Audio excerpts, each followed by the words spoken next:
Hello student, तो आज हम लोग सीखने वाले हैं ट्रिगोनोमेट्री में 0 डिग्री टू 90 डिग्री के त्रिकोणमितीय अनुपात और इस पर बेस्ड कुछ क्वेश्चंस को स्टडी करेंगे।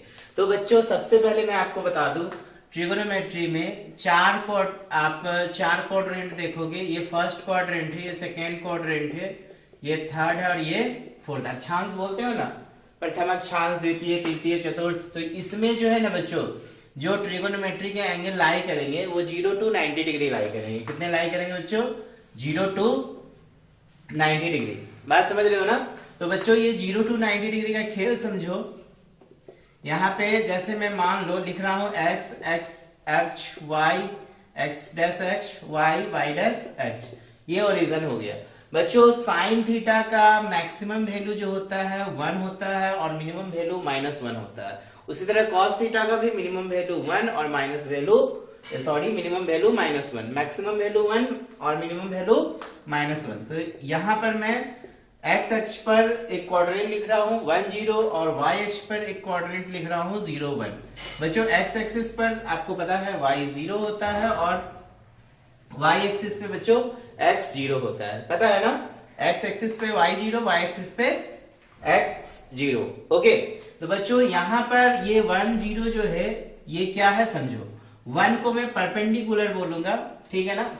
1 को मैं बेस बोलूंगा और 0 को मैं परपेंडिकुलर बोलूंगा, ठीक है ना? यहाँ पे 1 क्या है? बेस है और 0 क्या है बच्चों? परपेंडिकुलर। यहाँ पे देखो 0 बेस है, 1 क्या है? परपेंडिकुलर। परपेंडिकुलर को मैं y एक्सिस बोल रहा हूँ और बेस को मैं x एक्सिस बोल रहा हूँ। समझ रहे हो ना? तो देखो यहाँ पर यदि अगर आप देखो कि y एक्सिस x अक्ष पे क्या है? 0 है। इसका मतलब परपेंडिकुलर क्या है? 0 है। जैसे जैसे x से y की तरफ चलोगे बच्चों, y का वैल्यू 0 से देखो 1 हो जाएगा और 1 जो है वो 0 हो जाएगा। बोले तो x का जो वैल्यू है वो 1 से 0 हो जाएगा। समझ रहे हो ना? तो बच्चों यहाँ पे कहानी क्या है, जैसे साइन थीटा बराबर आप पढ़े हो p/h और कॉस थीटा पढ़े हो b/h। तो आप देख रहे हो कि 0 डिग्री से अगर हम 90 डिग्री की तरफ बढ़ते हैं, ठीक है, तो साइन थीटा का मान जो है वो 0 से 1 हो जाता है और कॉस थीटा का मान 1 से 0 हो जाता है। कहने का मतलब ये कि साइन थीटा फर्स्ट क्वाड्रेंट में इंक्रीज करेगा जबकि कॉस थीटा फर्स्ट क्वाड्रेंट में डिक्रीज करेगा। ठीक है ना? समझ में आया? साइन थीटा फर्स्ट क्वाड्रेंट में क्या होगा बच्चों? इंक्रीज करेगा 0 से 1, जबकि कॉस थीटा 1 से 0 होगा, डिक्रीज करेगा। तो चलो 0 डिग्री से 90 डिग्री के कुछ स्टैंडर्ड वैल्यू पे हम sine cos tan cot sec cosec का मान निकालते हैं। इसके प्रथम ये फर्स्ट जो क्वाड्रेंट है उस पर हम लोग 0 टू 90 डिग्री का सारा वैल्यू फाइंड करना सीखते हैं। तो 0 टू 90 डिग्री में स्टैंडर्ड फिगर क्या क्या देखेंगे? 0 डिग्री देखेंगे, 30 डिग्री देखेंगे, 45 डिग्री देखेंगे, 60 डिग्री देखेंगे और बच्चों 90 डिग्री का कंसेप्ट देखने वाले हैं। ठीक है ना? तो देखो, बहुत ही आसान सा तरीका। सबसे पहले मैं आपको तरीका बता रहा हूं। आपको क्या करना है? 0 1 2 3 4 लिख डालना है। यहां सभी में 4 से भाग दे देना है। ठीक है ना? सभी में 4 से क्या करना है? भाग देना है। सबका वर्गमूल निकालना है। सबका क्या निकालना है बच्चों? वर्गमूल। ये 0 डिग्री, ये 30 डिग्री, ये 45 डिग्री और ये 60 डिग्री और ये बच्चों 90। ये थीटा आपने लिखा है कोई एंगल। और यहाँ पे त्रिकोणमिति में हम लोग 6 फंक्शन देखेंगे, trigonometric function. Sine theta, cos theta, tan theta, cot theta, sec theta और कॉसेक थीटा। देखो ये है ना? तो बच्चों, इसमें जो आप वैल्यू निकालोगे sine cos tan cot sec cosec, बहुत ही आसान वे में हम लोग निकालेंगे। तो देखो कैसे निकालते हैं। ठीक है, देखिए साइन थीटा आपने जस्ट अभी देखा कि फर्स्ट क्वाड्रेंट में इंक्रीज करता हुआ दिख रहा था, जबकि कॉस थीटा डिक्रीज करता हुआ दिख रहा था। ठीक है ना? तो देखो यहाँ पे साइन थीटा का मान 0/4 का वर्गमूल 0 होगा, 1/4 का वर्गमूल 1/2 होगा, 2/4 का वर्गमूल 1/√2। देखो होगा ना? 2 2 जा 4 कट जाएगा।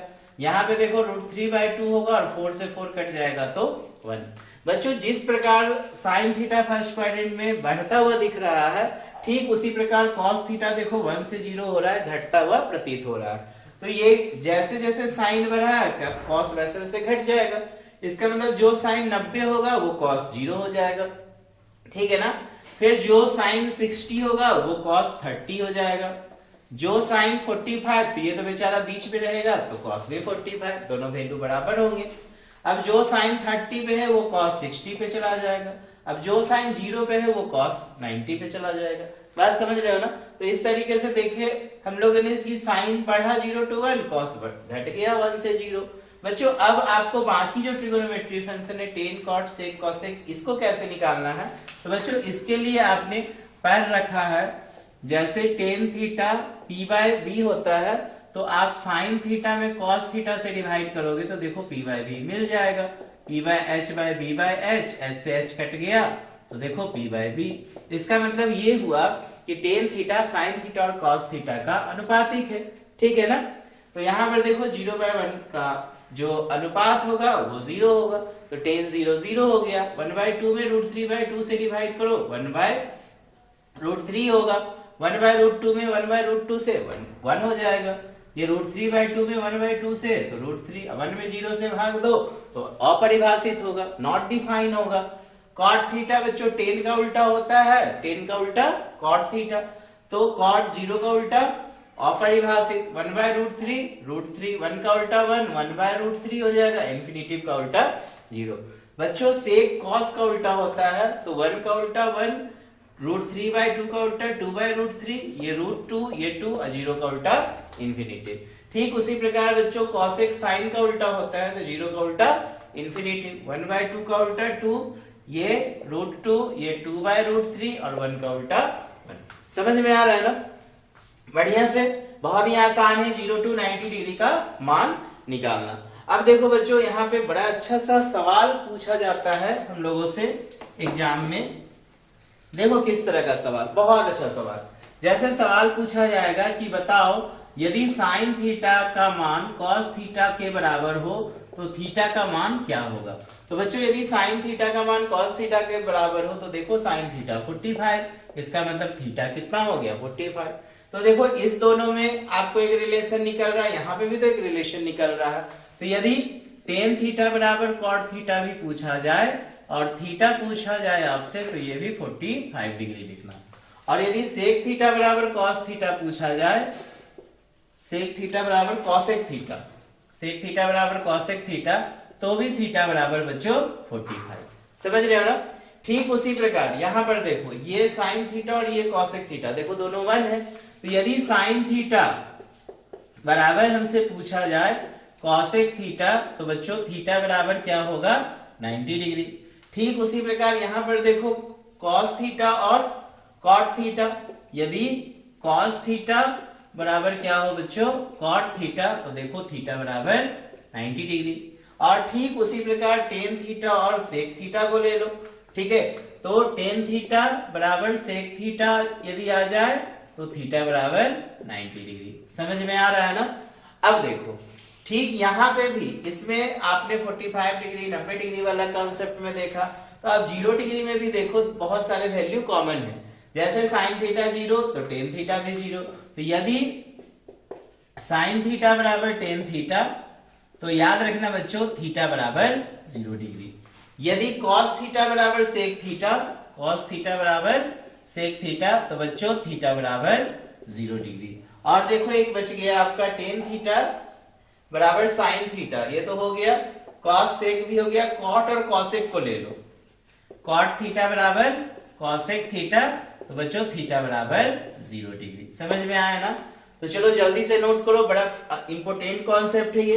अब हम लोग क्या करते हैं, आपका एनसीईआरटी बुक में कुछ क्वेश्चंस दिए हैं एक्सरसाइज 8.2 पे, उस पे हम लोग वर्कआउट कर लेते हैं, ठीक है ना। इससे पहले वाला वीडियो में मैंने आपको 8.1 के कुछ क्वेश्चंस को बताया था, ठीक है। तो चलो इसको नोट कर लो और इसी कॉन्सेप्ट को याद करते जाने का सबका वैल्यू, और उसी के आधार पे सवाल बनेंगे।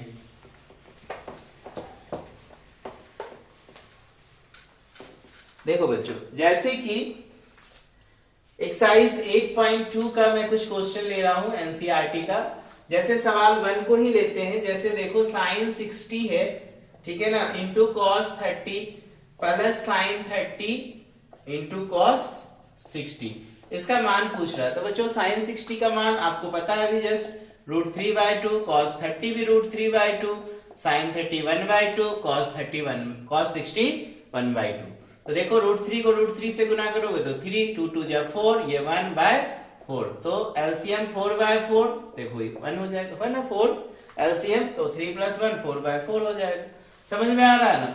इसी तरह इसका दूसरा सवाल देखो, दूसरा में कह रहा है 2 tan square 45 plus cos square 30 minus sine square 60। अब देखो ये भी बहुत आसान है। तो 2 × tan स्क्वायर 45, तो 1 का स्क्वायर, क्योंकि 2 × 45 1 होता है। cos 30 √3/2, इसका स्क्वायर करोगे। साइन 60 √3/2, इसका भी स्क्वायर करोगे। तो देखो ये तो प्लस माइनस कैंसिल हो जाएगा, दोनों बराबर है, तो ये हो जाएगा आंसर 2। समझ में आ रहा है ना। चलो इसी तरीके से तीसरा सवाल भी देखो, छोटे सा एक्सरसाइज है, तो हम लोग कोशिश करते हैं सारे सवाल को बना डालने का। तो देखो cos 45, नीचे में sec 30 दिया है, प्लस cosec 30 दिया है, ठीक है ना। तो cos 45 का मतलब 1/√2। फिर देखो sec 30 है, तो sec 30 cos 30 का उल्टा होता है, तो cos 30 √3/2, तो ये हो जाएगा बच्चों 2/√3। cosec 30 sin 30 का उल्टा, तो cosec sin 30 होता है 1/2, तो cosec 30 हो जाएगा 2/1। समझ में आ रहा है ना। तो ये देखो ऊपर हो गया 1/√2, नीचे एलसीएम √3, ठीक है ना। √3 तो क्या हो जाएगा 2 + 2√3। अब इसको आप क्या लिख सकते हो बताओ, 1/√2 गुना √3/2 + 2√3। समझ में आ रहा है ना। चाहोगे तो आप इसको रेशनलाइज भी कर सकते हो, तो √3 और ये देखो 2√2 और ये देखो 2√6, ठीक है ना। अब चाहो तो इसको रेशनलाइज कर दो, तो 2√2 माइनस कितना 2√6 बटा 2√2 माइनस 2√6, तो इसको गुना कर सकते हैं। तो देखो 2 × √3 × √2, तो 2√6 हो जाएगा, माइनस 2 6 3 का 18, 9 2 18, तो 3√2 निकल जाएगा यहाँ पर। और ये देखो 2 2 4, 4 2 8, और ये 2 2 4, 4 6 24 हो जाएगा। समझ में आ रहा है ना। तो आप क्या इसको लिखोगे 2√6 माइनस 6√2, बटा 8 में से 24 जाएगा -16। इस तरह से आप काट भी सकते हो, काट सकते हो ना। तो ये कितना हो जाएगा, 2 कॉमन ले लो, तो √6 कॉमन ले सकते हो ना, कि या फिर ऐसे ही लेने दो ना। समझ में आ रहा है ना। इसको चाहो तो आगे कॉमन लेके काट भी सकते हो, देखो 2 कॉमन लेके काट सकते हैं। तो √6 माइनस 3√2 बटा क्या हो जाएगा -6। समझ में आ रहा है ना। चलो नोट करेंगे। इसके बाद हम लोग देखते हैं क्वेश्चन इसके 4। इसको आगे आप रेशनलाइज कर सकते हो, बोले तो परमयीकरण कर सकते हो, ठीक है ना। रेशनलाइज को हिंदी में हम लोग क्या बोलते हैं बच्चों, परमयीकरण। देखो इसके बाद देखो एक मैं इसका 4 नंबर बता देता हूं, ठीक है ना। 4 फर्स्ट का 4 है। तो देखो ये साइन 30, ठीक, plus tan 45 minus cosec 60 divided by बच्चों sec 30 plus cos 60 plus cot 45। इसका मान निकालना है, बहुत ही आसान है। देखो साइन 30 हो गया 1/2, tan 45 1/1, cosec 60 साइन 60 का उल्टा, तो √3/2 का उल्टा 2/√3। यहाँ पे देखो sec 30 cos 30 का उल्टा 2/√3, cos 60 1/2, और ये हो जाएगा 1/1। समझ में आ रहा है ना। तो यहाँ पर देखो ऊपर एलसीएम हो गया 2√3, तो ये देखो 2 गया तो √3, 1 है तो 2√3, और ये √3 गया तो 2 2 जा 4। नीचे भी एलसीएम देखो 2√3, तो यहाँ पे √3 गया तो 2 2 जा 4, 2 गया तो √3, और ये 1 × 2√3, तो 2√3। देखो इससे ये कैंसिल। तो यहाँ पे क्या आएगा बच्चों 3√3 माइनस 4, और नीचे देखो 3√3 प्लस 4 हो जाएगा। समझ में आ रहा है ना। अब हम लोग क्या कर सकते हैं, यहाँ पे परमयीकरण कर सकते हैं, ठीक है ना। देख लो करेक्ट है ना। तो ये हो जाएगा 3√3 माइनस 4 बटा 3√3 प्लस 4। रेशनलाइज कर दो 3√3 माइनस 4, नीचे 3√3 माइनस 4। क्लियर है ना।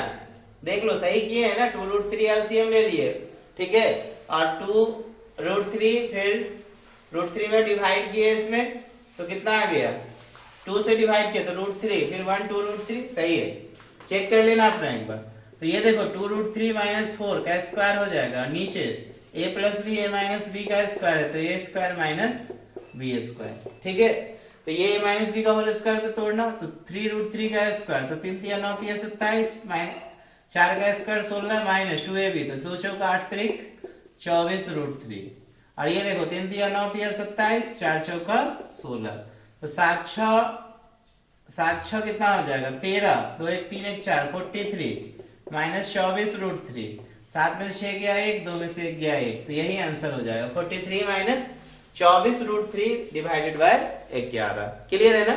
चलो बन जाएगा। इसका एक और क्वेश्चन लास्ट में बचा है, इसको देख ही लो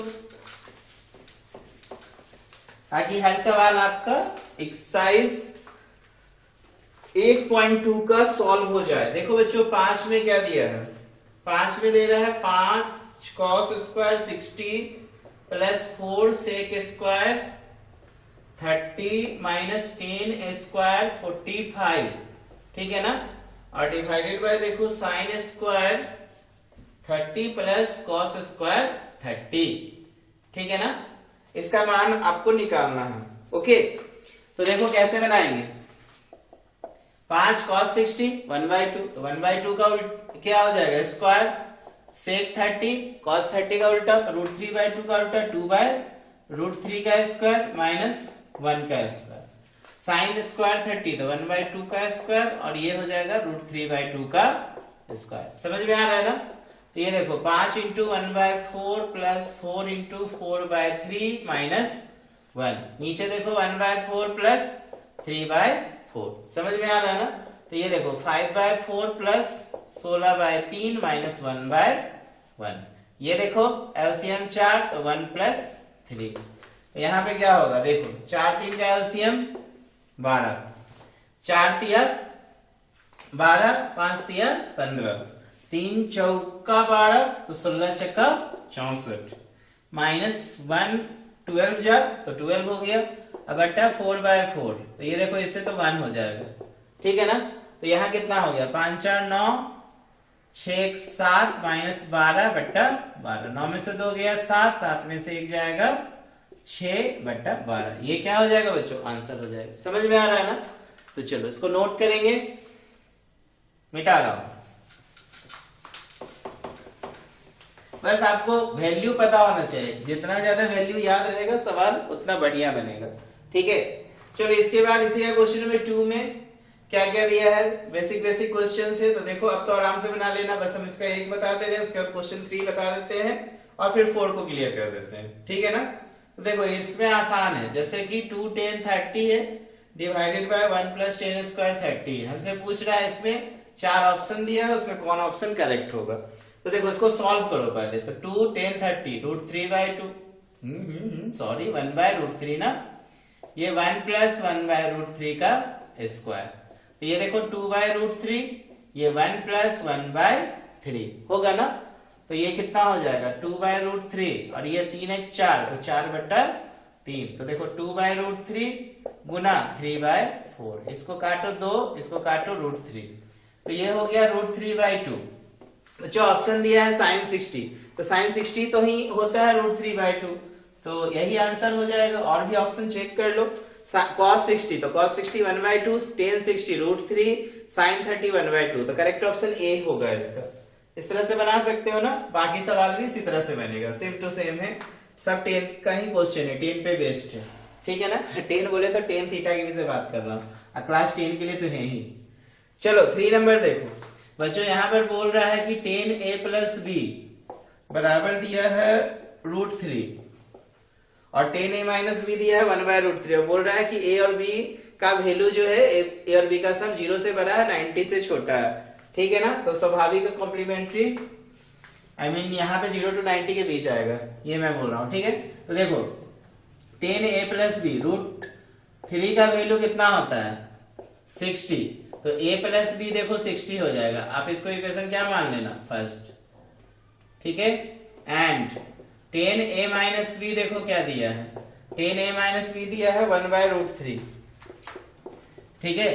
तो tan a - b बच्चों 1/√3 को क्या लिखोगे 10 30, तो a माइनस बी क्या होगा बच्चों 30, इसको क्या मान लो सेकेंड। अब क्या करो एडिंग कर दो इक्वेशन फर्स्ट एंड सेकेंड, तो देखो क्या होगा a प्लस बी बराबर 60, a माइनस बी बराबर 30, तो देखो b से b गया 2a बराबर 90, इंप्लाइज a का मान बच्चों कितना हो गया 45। इसी तरह आप b निकाल लो समीकरण 1 से, तो b बराबर देखो 60 माइनस a, तो 60 माइनस 45 बराबर 15 डिग्री। समझ में आ रहा है ना? तो इस तरह से बनाएंगे। अब देखो इसके बाद लास्ट में question number 5 true and false वाला है। तो देखो साइन a प्लस बी पूछ रहा है, क्या साइन a प्लस बी होगा? चलो इसको इरेज कर देना, नोट कर लेंगे, ठीक है। चलो इसको मैं इरेज कर रहा हूं, सिंपल सिंपल कॉन्सेप्ट बताता हूं। जैसे 5 में देखो इसका फर्स्ट है साइन a प्लस बी, बच्चों sine a plus sine b बोल रहा होगा, तो बच्चों बिल्कुल ये गलत स्टेटमेंट है, ठीक है ना। साइन a प्लस बी जो है साइन a प्लस बी नहीं होगा, ठीक है ना। ये गलत है क्योंकि साइन a प्लस बी आप आगे चल के स्टडी करोगे, साइन a इंटू कॉस भी होता है plus cos a into sine भी होता है, ठीक है। ये कैसे आया है अब आगे चल के आप a प्लस बी का फार्मूला ये डिराइव करोगे, ठीक है ना। आगे चल के बोले तो क्लास 11 में जाओगे तो, हालांकि अभी मैं आपको बता दे रहा हूँ sine a plus B angle का जो मान है उसको सेपरेट आप नहीं कर सकते, ट्रिगो में ऐसा एप्लीकेबल नहीं होता है, ठीक है ना। तो ये क्या हो जाएगा फॉल्स स्टेटमेंट होगा, करेक्ट ये होगा, ठीक है। इसी तरह से बोल रहा है कि थीटा में वृद्धि होने पे साइन थीटा के मान में वृद्धि होती है, तो बिल्कुल अभी ये फर्स्ट क्वाड्रेंट की केवल बात है, ठीक है ना। ये किसके लिए है फर्स्ट क्वाड्रेंट, बोले तो सिर्फ इसके लिए एप्लीकेबल है, ठीक। क्योंकि देखो यहाँ पे ये 1 0 होता है, मैं आपको समझा दे रहा हूं। देखो ये आपका 1 0, ये देखो 0 1, ये देखो -1 0 और ये देखो 0 -1। तो फर्स्ट क्वाड्रेंट में देखो आपने 0 से 1 पे गया साइन थीटा बढ़ा, सेकेंड क्वाड्रेंट में आप 1 से वापस कहां पे आए हो 0 पे आए, तो सेकेंड क्वाड्रेंट में ठीक है साइन थीटा घट गया। थर्ड क्वाड्रेंट में 0 से -1 पे गए हैं और घट गया। फोर्थ क्वाड्रेंट में -1 से आप 0 पे गए हैं तो बढ़ गया, ठीक। तो यहाँ पे सिर्फ पहला ये क्वाड्रेंट जो है ना, फर्स्ट प्रथम अक्ष जो बोलते हो आप, अक्षांश बोलते हो ना जो भी, ठीक है। हिंदी थोड़ा गड़बड़ सरबड़ होगा तो माफ करना, ठीक है। मैं बस बता रहा हूँ ये फर्स्ट क्वाड्रेंट होता है, second quadrant, third quadrant and fourth quadrant. तो ध्यान दोगे बच्चों कि थीटा में वृद्धि होने पे साइन थीटा के मान में वृद्धि होती है, तो सिर्फ और सिर्फ इस क्वाड्रेंट के लिए, ठीक है। तो अभी आपको यही पढ़ना है, पहला वाला क्वाड्रेंट, तो सही होगा। अभी थीटा में वृद्धि होने के साथ कॉस थीटा के मान में वृद्धि होती है तो गलत हो जाएगा, क्योंकि फर्स्ट क्वाड्रेंट में आपने देखा ना कॉस थीटा घटी, 1 से 0 हुआ। सेकेंड में आप देखो 0 से -1, सेकेंड में भी घटा, लेकिन थर्ड में बढ़ गया है, -1 से 0 और फिर ये 0 से 1 फोर्थ में भी बढ़ गया है, ठीक है। अब बोल रहा थीटा के सभी मान पे क्या साइन थीटा कॉस थीटा के बराबर है, तो बिल्कुल नहीं बच्चों, क्योंकि यदि साइन थीटा बराबर कॉस थीटा है तो याद रखना बच्चों साइन थीटा से 45 डिग्री के लिए होगा, बाकी के लिए नहीं होगा, समझ रहे हैं ना। और बोल रहा है a बराबर 0 पे कॉट a परिभाषित नहीं है, तो कॉट 0 का मान पूछ रहा है, तो कॉट 0 याद करो कॉस 0 बट्टा साइन 0 होता है, और कॉस 0 बच्चों 1 साइन 0 0, तो ये तो इंफिनिटिव अपरिभाषित ही है, तो ये क्या होगा अपरिभाषित होगा। और हमें बोल क्या रहा है a बराबर 0 पे कॉट a परिभाषित नहीं है, तो बिल्कुल नहीं है। देखो अपरिभाषित माने वर्ड परिभाषित नहीं है, समझ में आया ना। तो चलो यहाँ पे हम लोग का कॉन्सेप्ट क्लियर होता है। क्लास 10 के अकॉर्डिंग हम लोगों ने आज सीखा 0 और 90 डिग्री के त्रिकोणमितीय अनुपात। तो चलो बच्चों मेहनत करो, मन से मेहनत करो।